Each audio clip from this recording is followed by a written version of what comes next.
just a slight before on how the car looks. This is the current height on the car at the moment. Standard springs, shocks, fuck. Sleeveover install.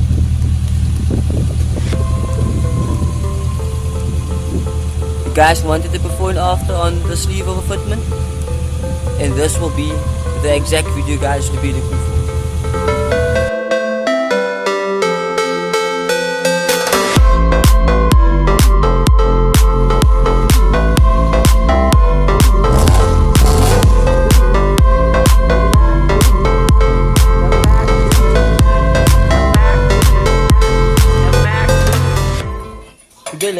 Today we'll be doing another sleeveover install.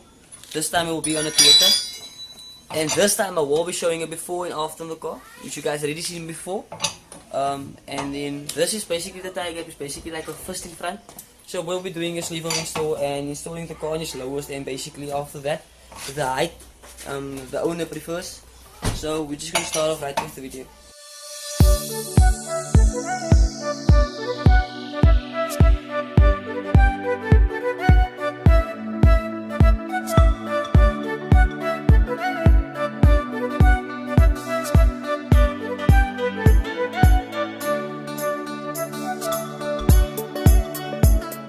Alright, so first of all, you guys already know we have to loosen the top nuts for the top mount. So this will be a 12mm on this Toyota CRE. You just loosen all three first. But the correct part about this all is that I need to loosen the middle nut first.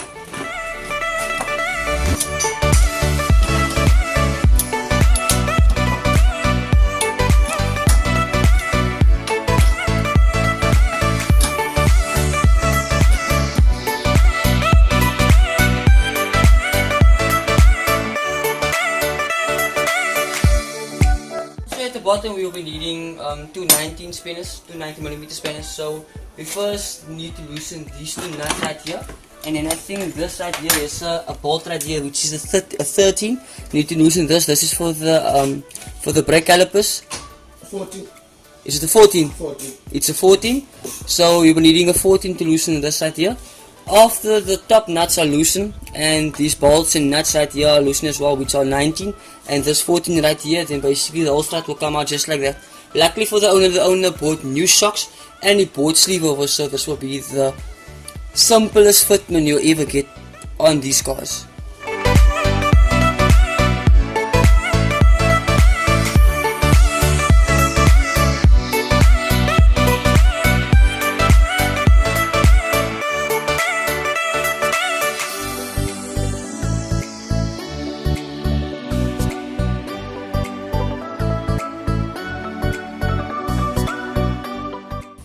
Alright, so starting off removing the mounting on the shock, we'll have to remove the mounting by loosening this nut right here. So just note there's a lot of tension on the spring right here. So when I'm gonna loosen this nut, it's actually gonna the mounting is just gonna pop off. So note you have to be very careful when doing this. Actually the right way to actually do this is actually to clamp the spring, but I don't have time for that, so I'm just doing it this way.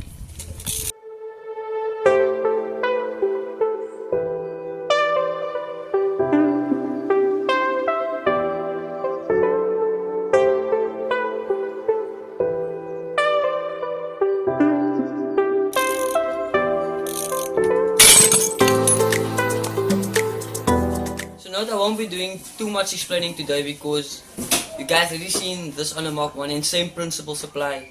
The drilling, the fitment, what you have to remove, what you have to install, same thing applies. But I'm just taking you guys throughout the video. I'm not doing too much explaining. You guys can see what I'm doing throughout the cinematics. So yeah, that will basically be all.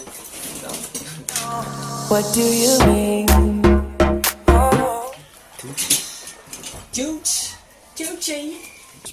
Well, so at the moment I put in the bigger bit as well. So the bigger bit will make the hole bigger. And just note, like I said, you can't just take the biggest bit and try to drill a hole because it won't go through. So start with a smaller bit and move your way up, like ranking up the whole time. So I'm just gonna drill a hole right through with this bit right now. Just note this bit isn't the approximate size of what we need it to be. But at the moment, I'm just going to play around with the bit throughout the hole. And that will get us the exact diameter hole we need. Just excuse my toenails though. What are those?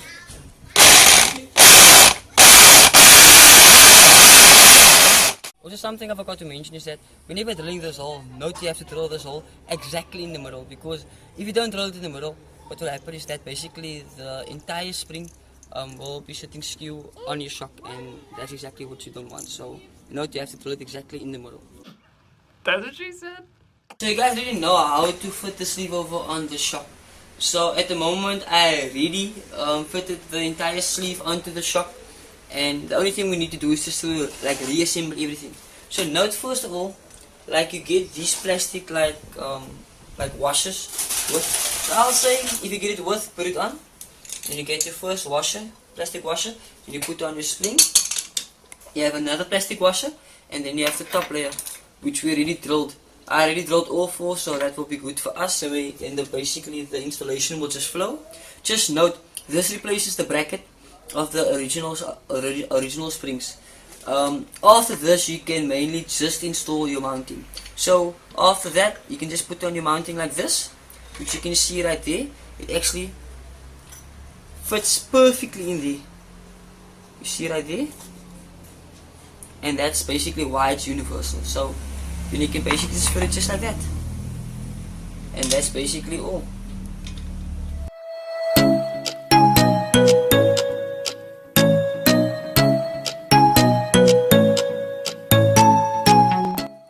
Well, we removed both shocks, and the reason why I meant this side again is because, well, this one was already reassembled. So I thought it was that the shock that's supposed to come in the right driver's side, but it was actually the passenger side front shock. So that's why I'm installing this side again. So let's get it.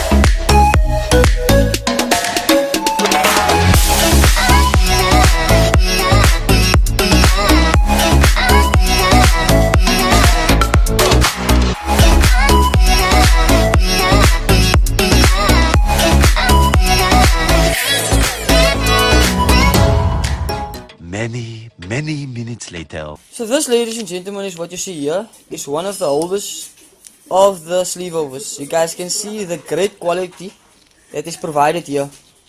So what happened is that we were tightening up the shock, and this is exactly what happened. So this is why I say don't buy Chinatown stock.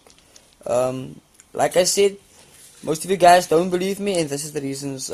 This is one of the reasons why I state don't buy Chinatown, rather buy by a good quality supplier.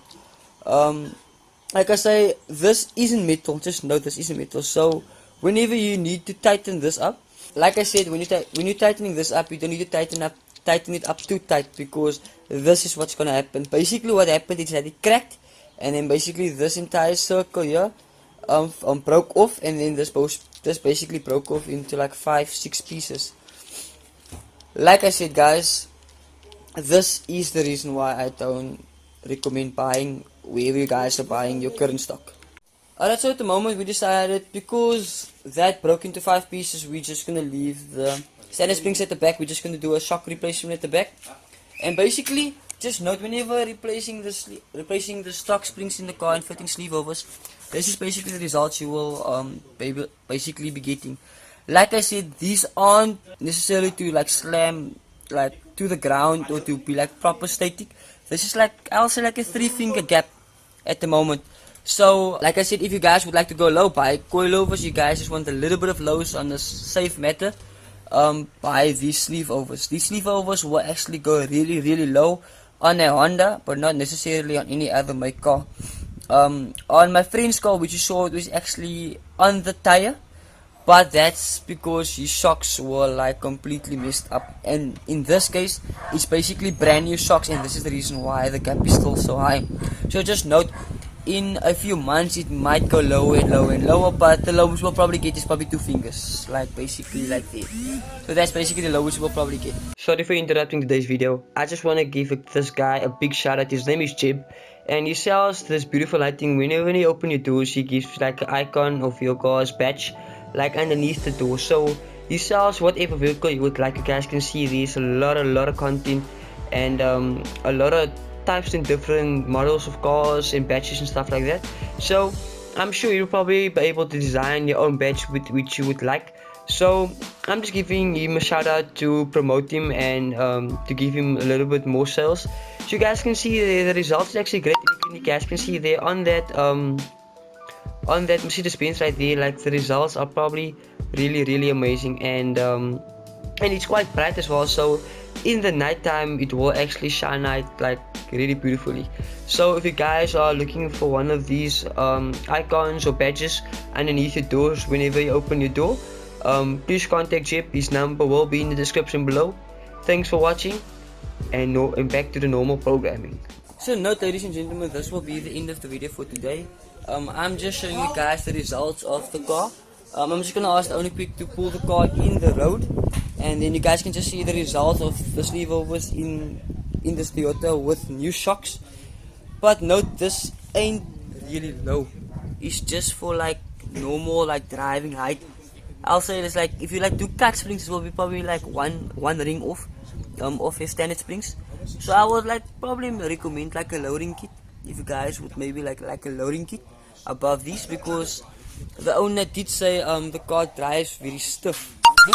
So the drive comfortability isn't very tops, but I'm sure in a matter like a few weeks you will probably be able to drive better.